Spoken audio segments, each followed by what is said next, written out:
بسم اللہ الرحمن الرحیم۔ السلام علیکم، میں ہوں شہباز بٹ۔ آئی پی پی کی مرکزی رہنما فردوس عاشق اوان نے آج پریس کانفرنس کی ہے، جس میں انہوں نے یہ الزام عائد کیا ہے کہ پاکستان تحریک انصاف کے دور حکومت میں 870 ملین روپے سے سوشل میڈیا ٹیموں کو بھرتی کیا گیا، اور انہوں نے الزام عائد کیا ہے کہ سوشل میڈیا اکاؤنٹس کو پی ٹی آئی کی قیادت جعلی تشہیر کے لیے استعمال کرتی رہی۔ پی ٹی آئی کے قائد عمران خان نے سوشل میڈیا اکاؤنٹس کو ذاتی تشہیر کے لیے استعمال کیا، نوجوانوں کی ذہن سازی کی گئی، ان میں زہر گھولا گیا اور ظاہر یہ کیا گیا کہ یہ بجٹ مفاد عامہ کی ترقی کے لیے رکھا گیا ہے، لیکن اس سے 30 سے 40 افراد کو بھرتی کیا گیا اور ان کے ذہنوں میں بارود بھرا گیا۔ 800 اکاؤنٹ کھولے گئے، جبکہ 2021 سے پہلے ان 800 اکاؤنٹس میں سے 72.5% اکاؤنٹ ایسے تھے جو پی ٹی آئی کے حامی نہ تھے۔ ان پر پیسہ انویسٹ کیا گیا اور یہ مفاد عامہ کی ترقی کے لیے رکھا گیا بجٹ تھا جو سوشل میڈیا ٹیموں پر خرچ کیا گیا، اور اس سے دنیا بھر میں پاکستان کا وقار مجروح ہوا، کیونکہ ان جعلی اکاؤنٹ سے اداروں اور اداروں کے سربراہان کے خلاف الزام تراشی ہوتی رہی اور ان کے نام بگاڑے گئے، ان پر طرح طرح کے بہتان بازی ہوتی رہی، اور جب جنرل سرفراز شہید ہوئے تو اس وقت بھی جعلی اکاؤنٹ سے اداروں کے خلاف جو ہے وہ الزام تراشی کی گئی، اور شہداء کی بھی ان جعلی اکاؤنٹ سے بے حرمتی کی گئی۔ اس میں ٹویٹر بھی تھا، یوٹیوب بھی تھے، ٹک ٹاک اور فیس بک کے پیجز بھی تھے جن پر الزام تراشی ہوتی رہی۔ فردوس عاشق اوان صاحبہ، اس میں کوئی دو رائے نہیں ہے کہ جعلی ٹویٹر اکاؤنٹ بھی بنے، یوٹیوب چینل بھی بنے، فیس بک پیجز بھی بنے، جن سے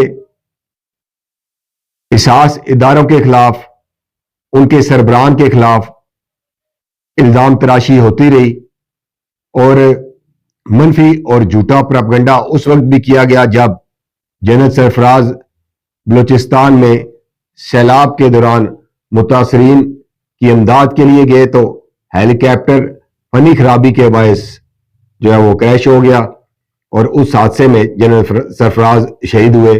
اس وقت بھی کچھ سوشل میڈیا اکاؤنٹس پر من گھڑت الزامات لگائے گئے، اداروں اور اداروں کے سربراہان کے خلاف عوام میں نفرت پیدا کرنے کی کوشش کی گئی، کچھ افراد گرفتار بھی ہوئے، ان کے خلاف مقدمات بھی چل رہے ہیں، لیکن فردوس عاشق اوان صاحبہ، آپ نے یہ بھی الزام عائد کیا ہے کہ بند کمروں میں پی ٹی آئی کے چیئرمین آپ کو بریفنگ دیتے تھے کہ کون چور ہے، کون ڈاکو ہے، اور آج آپ نے الزام عائد کیا ہے کہ پی ٹی آئی کے چیئرمین رہبر نہیں رازان تھے۔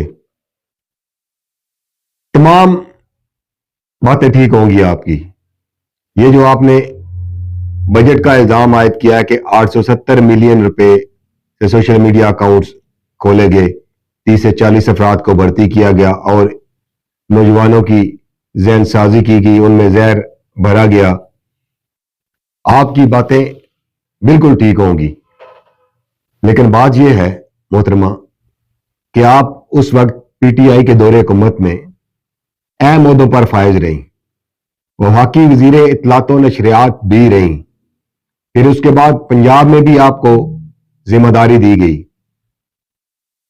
آپ اس وقت بھی اپنے سیاسی مخالفین کو شدید تنقید کا نشانہ بناتی تھی، حتیٰ کہ میں نے آپ کے کچھ ٹاک شوز بھی دیکھے ہیں جس میں آپ اپنی زبان پر کنٹرول نہ کر سکی اور سامنے بیٹھی ہوئی مخالف سیاسی پارٹی کی خاتون پر بہتان بازی کی، الزام تراشی کی، اور وہ جملے منہ سے نکالے جو گھر بیٹھے ہوئے بندہ فیملی کے ساتھ سن نہیں سکتا۔ ایسی اخلاقی تربیت عمران خان نے آپ کی تھی، کیونکہ پی ٹی آئی میں آنے سے پہلے بھی ٹاک شوز میں آپ بہت سارے تماشے لگا چکی تھی. آپ جب پیپلز پارٹی میں تھی تو اس وقت بھی اپنے مخالفین کو آڑے ہاتھوں لیتی تھی. آپ نے تو پی ٹی آئی کے دور حکومت میں پیپلز پارٹی کے ایک رہنما پر ہاتھ بھی اٹھایا ایک ٹاک شو کے دوران.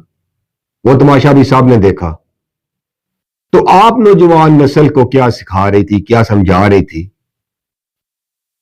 آپ اخلاقی طور پر یہ بتائیں کہ جب آپ عمران خان کے ساتھ کام کر رہی تھی تو اس وقت آپ نے, اگر یہ چیزیں آپ کو پتہ تھی, آپ کے علم میں تھی, تو آپ نے عوام کو حقائق سے آگاہ کیوں نہ کیا؟ آپ نے پریس کانفرنس اس وقت کیوں نہ کی؟ اس وقت پاکستان تحریک انصاف کو کیوں نہ چھوڑا؟